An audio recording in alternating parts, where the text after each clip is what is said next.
Hello, everyone. My name is Mirna, and on behalf of the Mindalia TV team, welcome to Mindalia live streaming, where thousands of people around the world gather to see the lectures and interviews organized by Mindalia TV.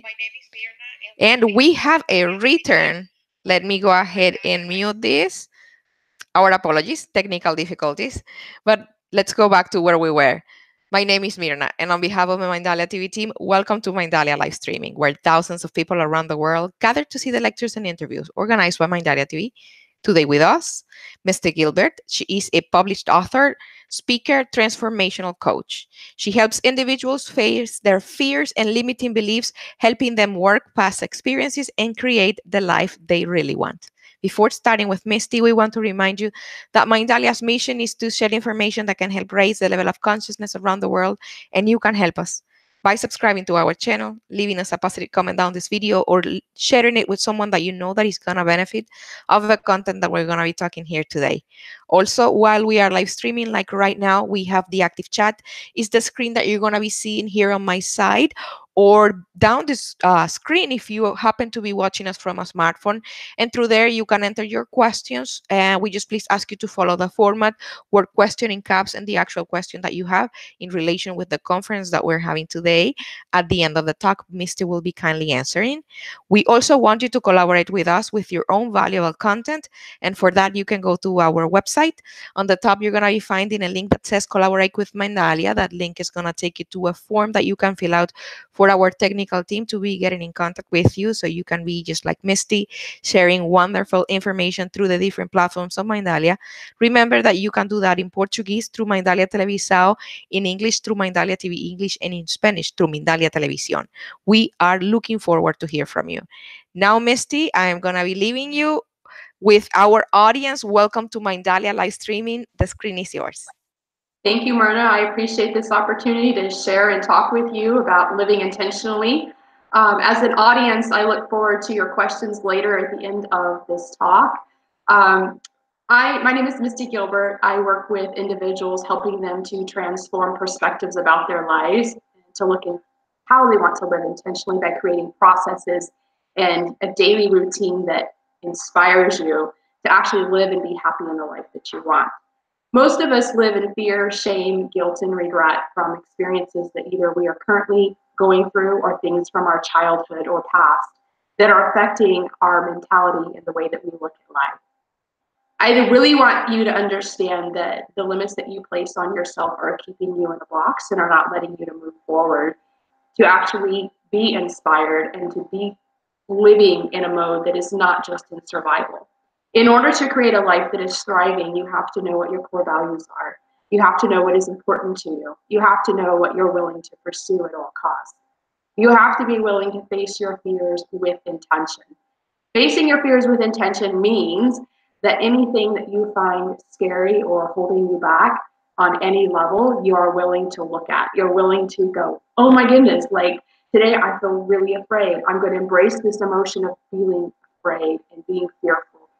And when the air in my lungs feels like it's just being sucked out of me and life is hitting me in the gut and the pain in my heart hurts so much from circumstances that have meaning to me, I'm going to look at facing it and not running from it. We generally shut down when life gets difficult. We get into a mode of coping. We get into a mode of looking at how we can just exist. We do not find ways to actually breathe into the moment and look at how can I embrace this challenge, this pain, this hurt, this difficulty, this experience so that it will grow me. When we are in a mindset of being in a survival mode, a coping mode, we are not allowing the energy of life to flow through us. We are responding emotionally to the circumstances around us, and we are not inspired to take action on our vision. In order to live a life of freedom, we have to be willing to let go of all those things that are holding us back in chains. Those chains can be things that are relationships. They can be beliefs that we have been taught. They can be limits that we're placing on ourselves as abilities. It can be negative self-talk. It can be taught from other people that are not inspiring us to be our best version of ourselves. It could be that we are not willing to show the world who we really are, that we're not going to be authentic and vulnerable about the circumstances that we are facing in our lives. It could be that we're not open to creating dialogue and communication in our relationships. It could be that we just simply have no idea what we really want.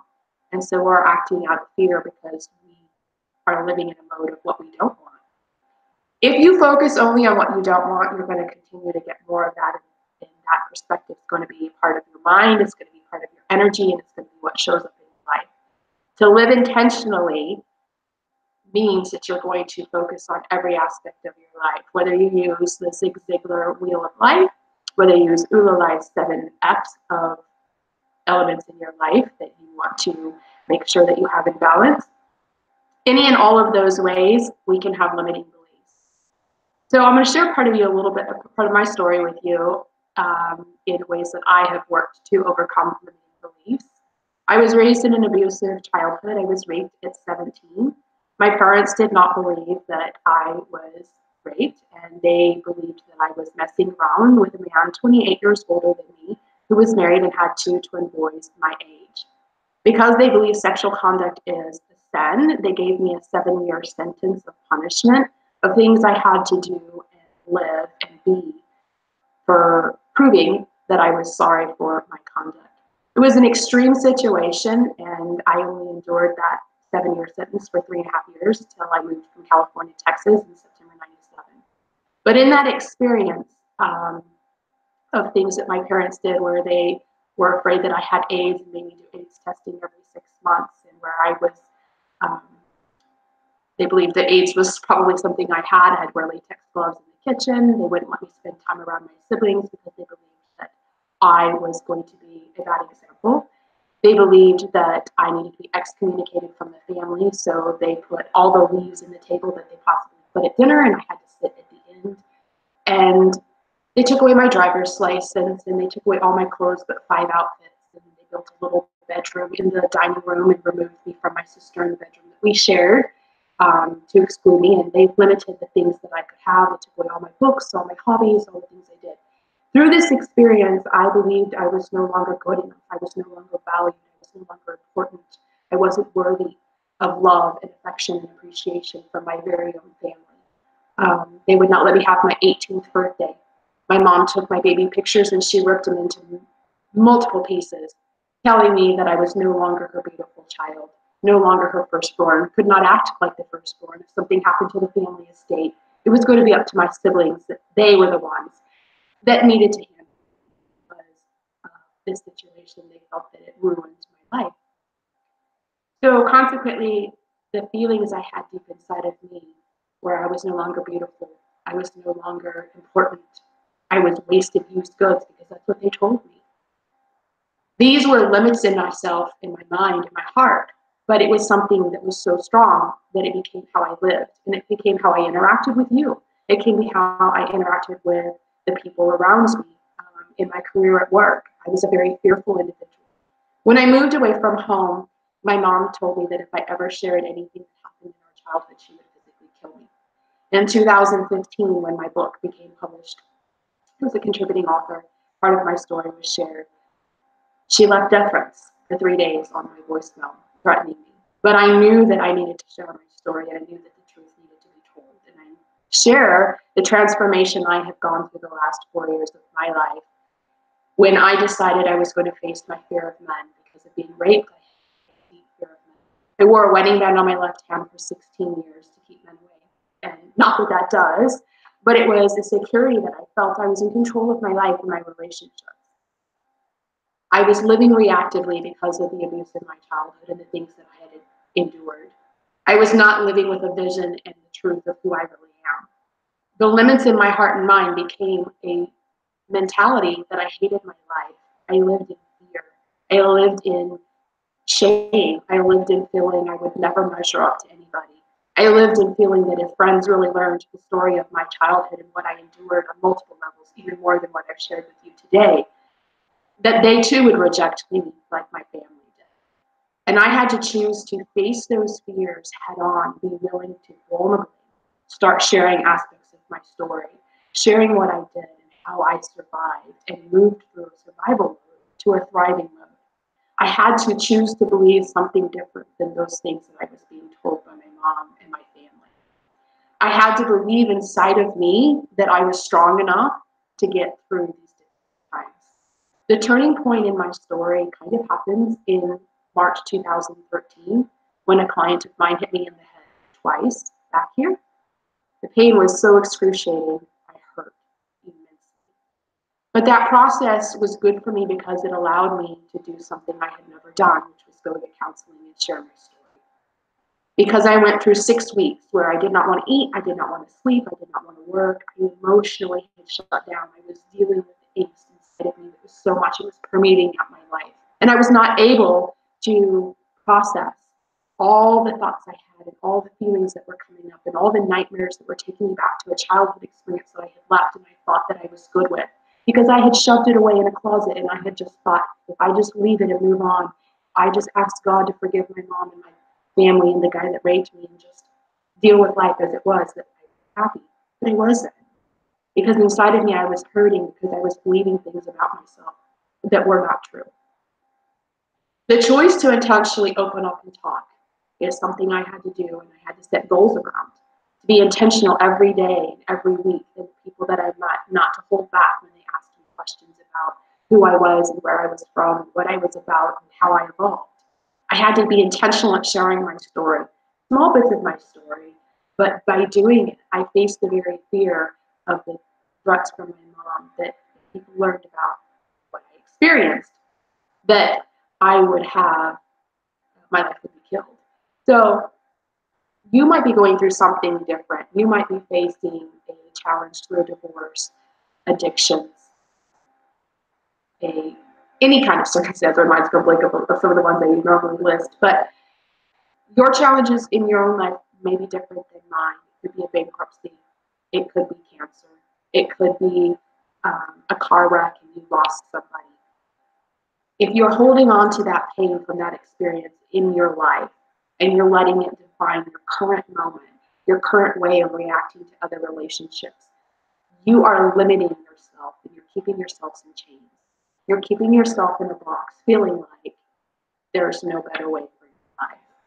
If you're feeding talk inside your head, you're not good enough, I can't do this, nobody's going to love me, nobody's going to appreciate me.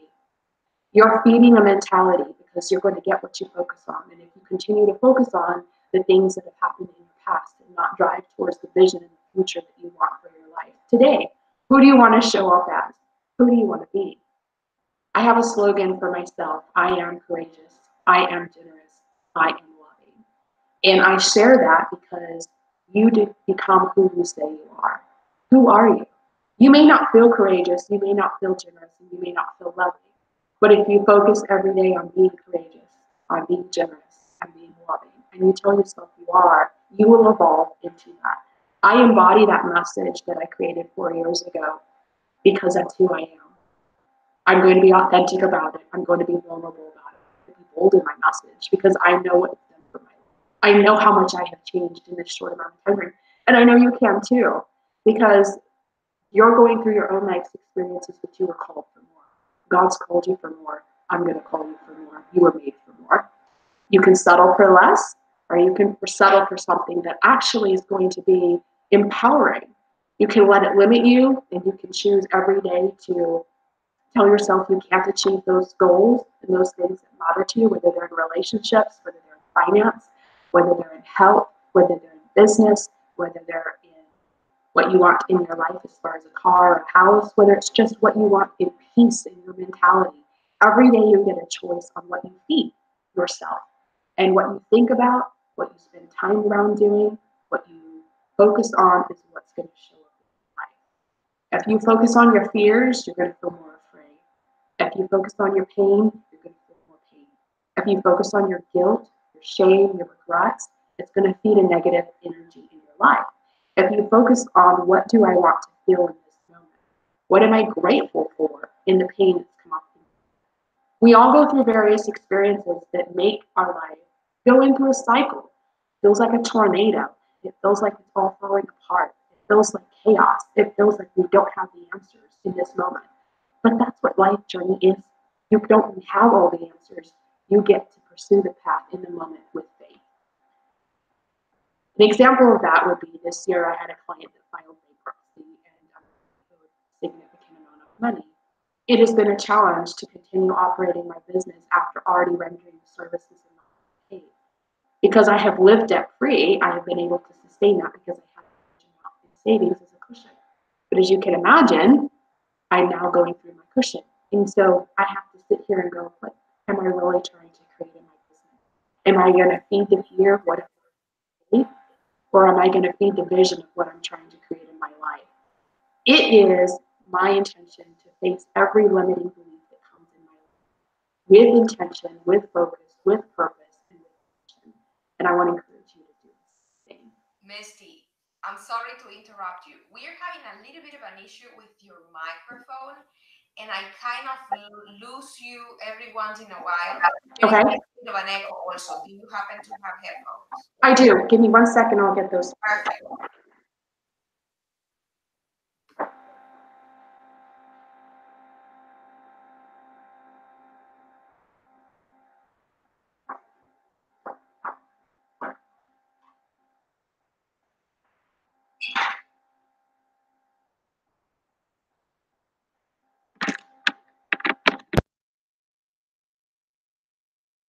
Should have asked you that, I guess, at the get-go. Is that better?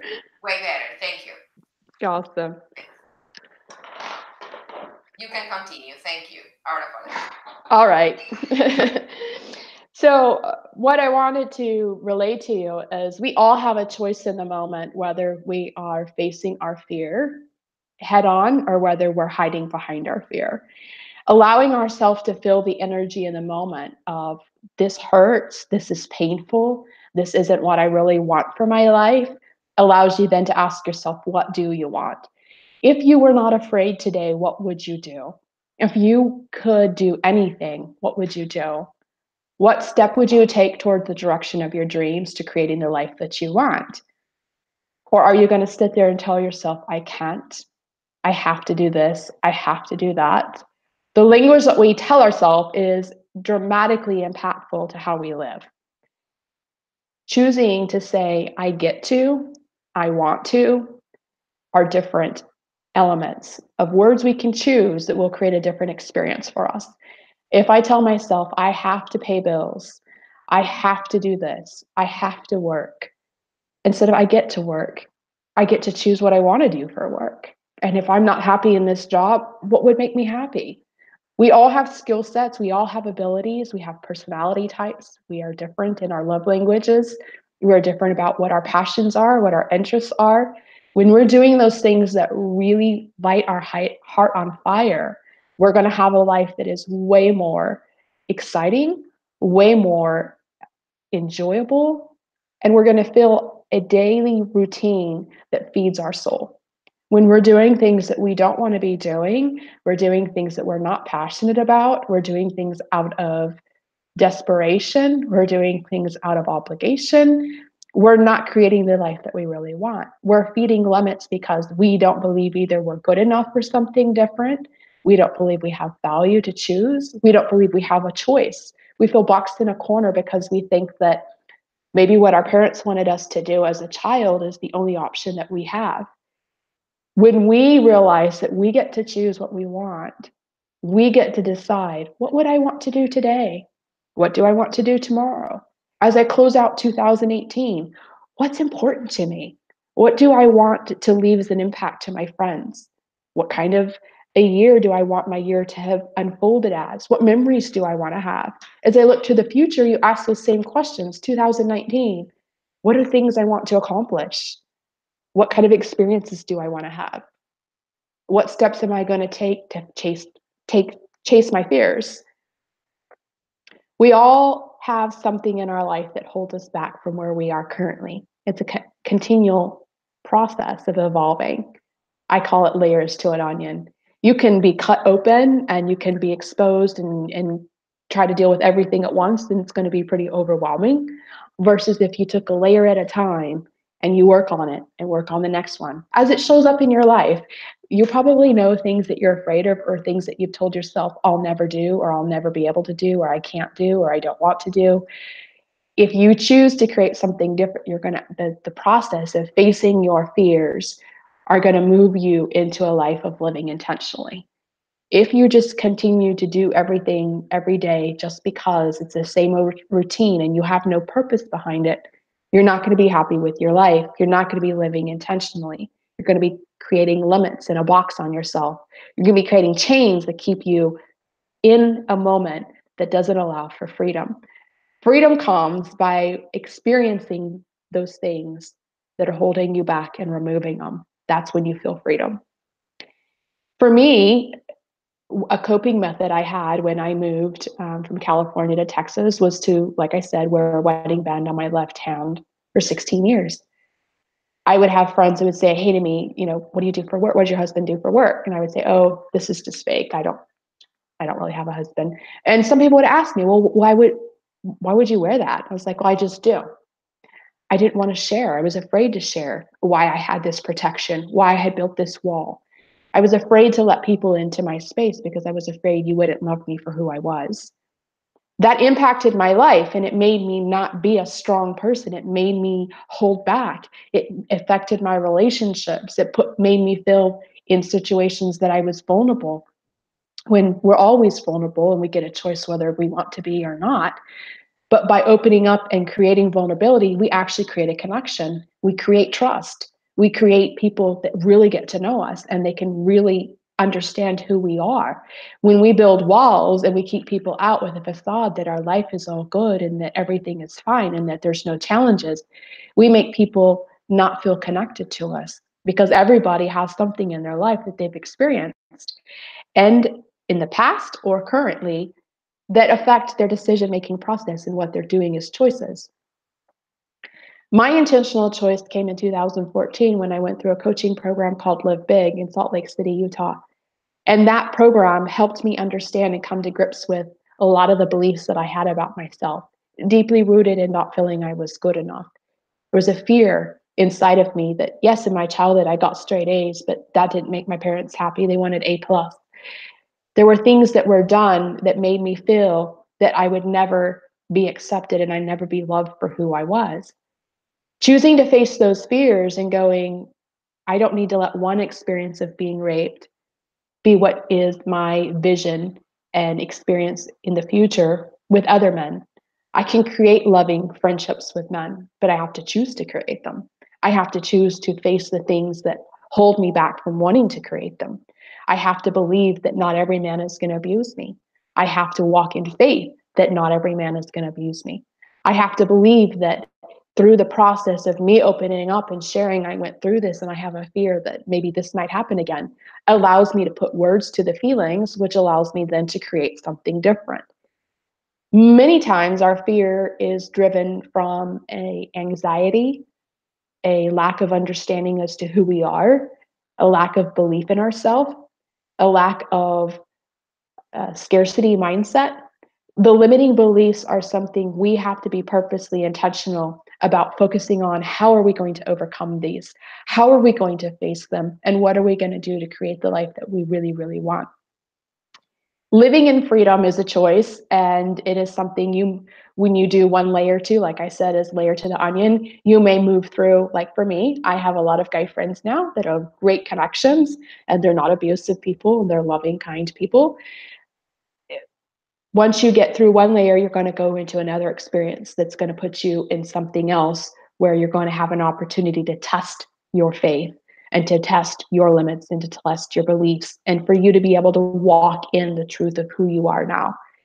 You'll be in other situations where you get to expose your feelings and you get to share where you're at. You get to choose every day whether you're going to show up as yourself authentically or whether you're going to live behind your fears, your shame, your guilt, your regret from a life that you don't have that you really, really want. You get to choose whether or not the people around you are going to hold you back from becoming who you want to be, or whether you're going to pursue what you want in your heart and mind, knowing those who really love you will join you in the journey. Through my transformational coaching course that I have, I help you uncover what are your limiting beliefs? What are the things that you have that are negative self talk? What are the experiences that you've had in your childhood that hold you back from being who exactly you want to be? We all have something. For you, it's going to be different than it was for me, but the pattern is the same of choosing intentionally, no matter the cost, to face your fears. Choosing to believe that the language that you use is very important to the outcome that shows up in your life. Believing in your heart of hearts that you are loved, you are accepted, you are valued, you are appreciated, you are worthy, you are important, you are smart, you are kind, you are beautiful, you are amazing, you are inspiring, you are empowering, you are truth. When you choose to believe the things that you really are at a core, you're going to embody it from the inside out.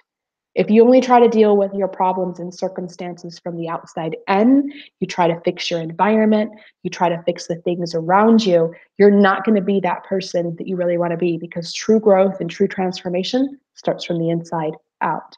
You have to fix what's going on inside of you, or you'll never have those experiences around you. Your mindset, your beliefs, your feelings are all energy, and they create everything else in your life. They create your relationship with God, friends, they create your financial wellness, they create your health, they create everything that you want in your life. Limiting beliefs can actually create a deep result in your life, not just with finances and relationships, but your health. When you have deep anxiety in your heart and your soul, you have a deep emotional pain, you're going to have those things show up in your body as illnesses. Anytime there is dis-ease in your life, those things will create disease. When you study the body and you study how God designed us, and you study how the energy flows through the body, and you understand breath, and you understand getting enough sleep and getting enough workout and feeding your body with good food, those are all important elements, but they're not going to be the only thing that feeds your body. Your body and health and energy levels come from your mental state, the state of your soul, and the state of your actual body. That actually creates the full health that you're going to experience in your life. So one of the things you'll notice is, as you work on uncovering your fears, your shame, your guilt, your regret, and you're willing to work through the pain and the stories that you've told yourself and the limiting beliefs that you've created around your life, you're going to start feeling different as a person physically.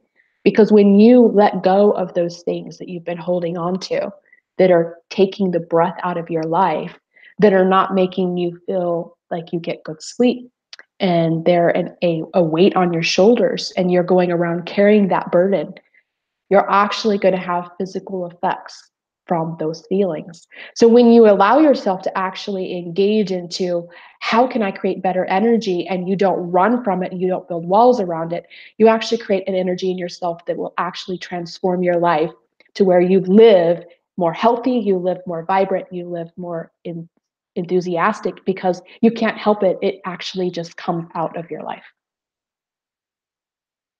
So there's a lot of elements to cover. I feel like there's more I could share today, but those are some of the ways that you can actually look at living intentionally and facing your fears.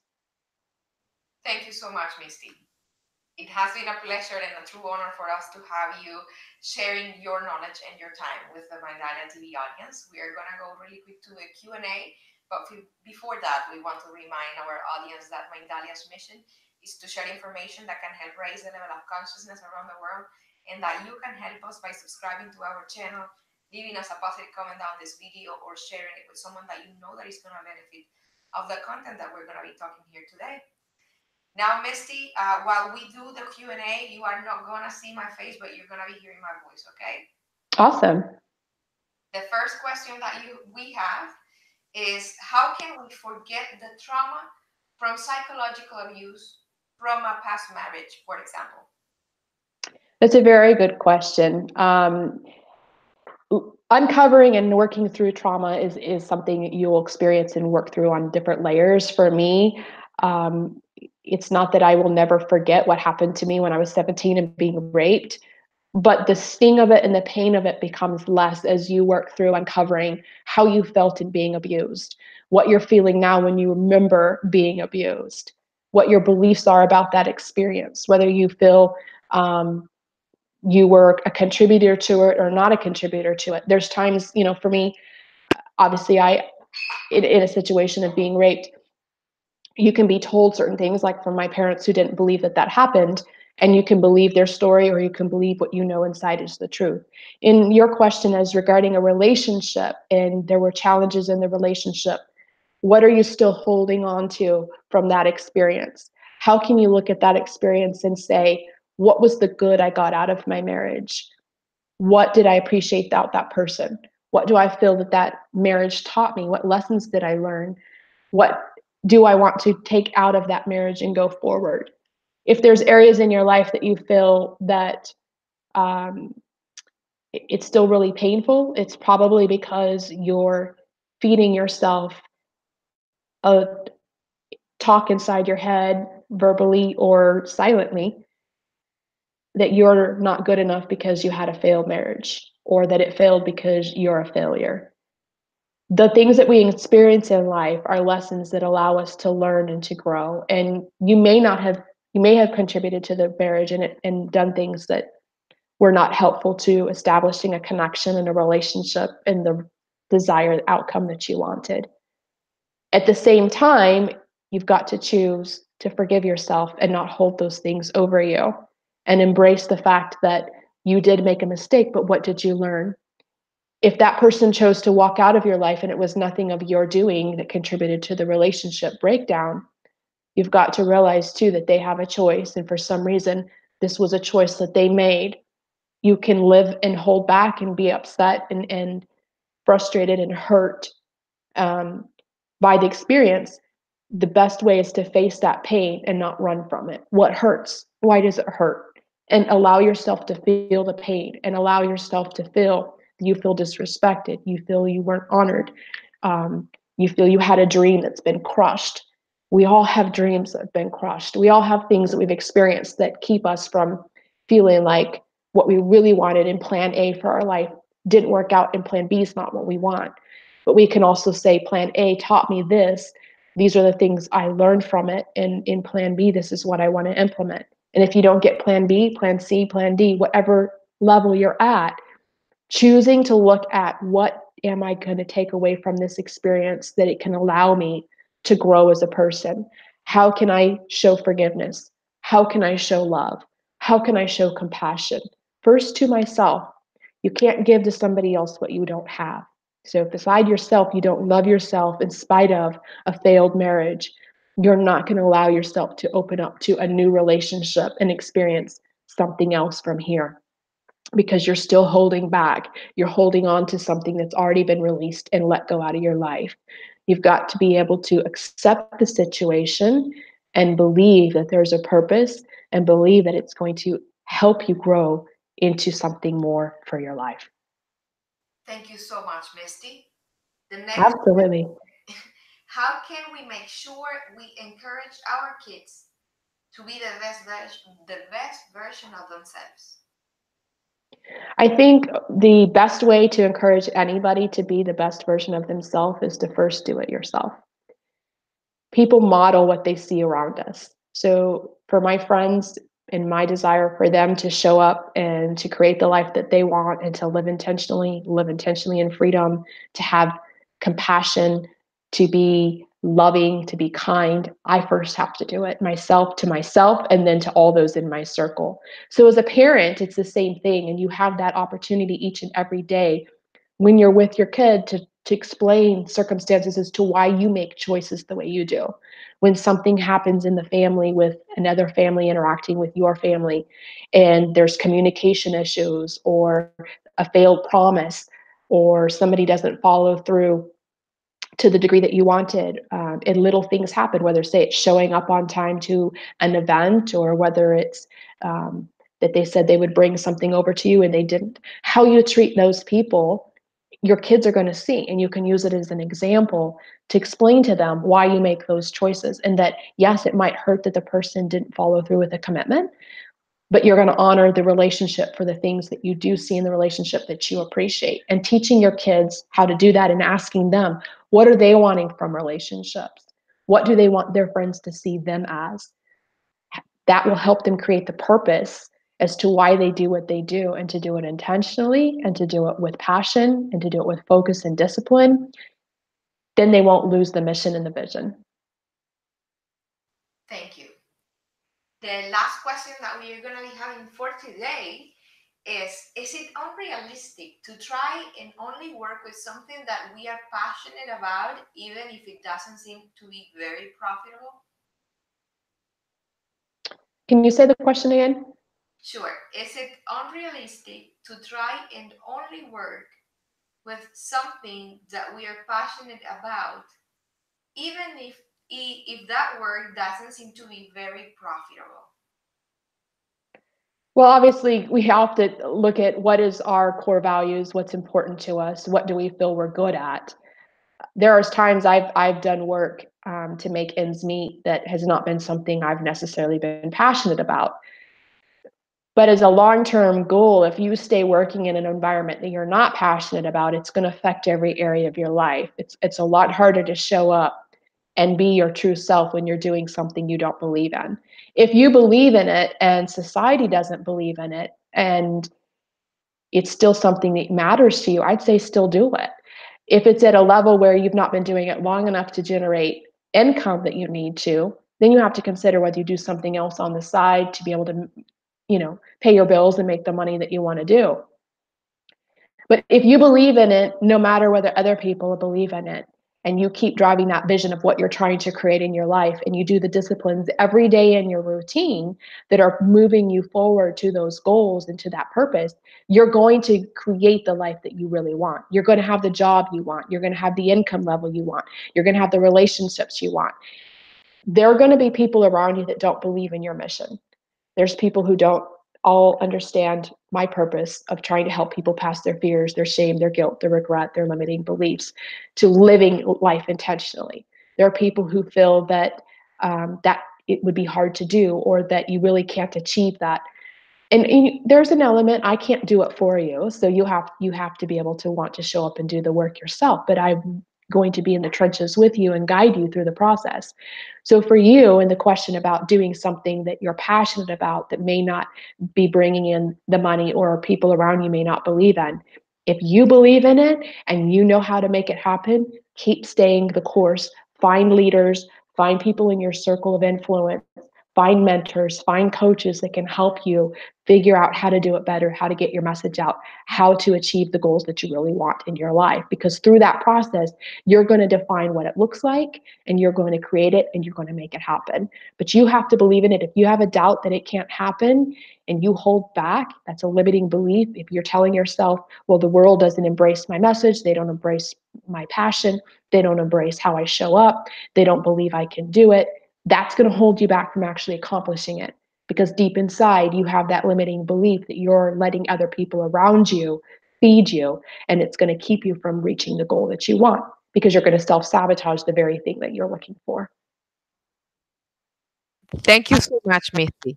Thank you, Myrna. I've enjoyed this time talking with you and sharing with the world how to be intentional in creating the life that they want and living intentionally in freedom. Thank you. No, it has been a pleasure and a true honor having you today. Where can our audience find you, Misty? Well, you can find me at mistywgilbert.com. I am on all forms of social media. I'd love to engage with you. And if you have further questions after listening to this broadcast and show, I'd love to be able to answer those questions and help you to create the life that you want. Thank you again. Thank you. Have a great day. You too. To our audience, thank you for being with us one more time. Thank you for being part of the family of Mindalia TV. Remember that our mission is to share information that can help raise the level of consciousness around the world, and you can help us by subscribing to our channel, leaving us a positive comment down this video, or sharing it with someone that you know that is going to benefit of the content that we shared today. We also want you to collaborate with us, and you can do it with your own valuable content through a link that you're going to find in our website. That link is going to take you to a form that you can fill out for our technical team to be getting in contact with you. You can collaborate with Mindalia in English through Mindalia TV English, Portuguese through Mindalia Televisao, and Spanish through Mindalia Televisión. Also, go to our different channels, find out what we're sharing there daily, information as beautiful and as interesting as the one that you see on Mindalia TV. One more time, thank you for being with us, Misty, for sharing your great information and your wisdom with us, with Mindalia TV audience. And I hope that you have a great day. Yeah, thanks, Myrna. You too. Thank you, our audience, again, for being with us and for being part of our family. And until next time.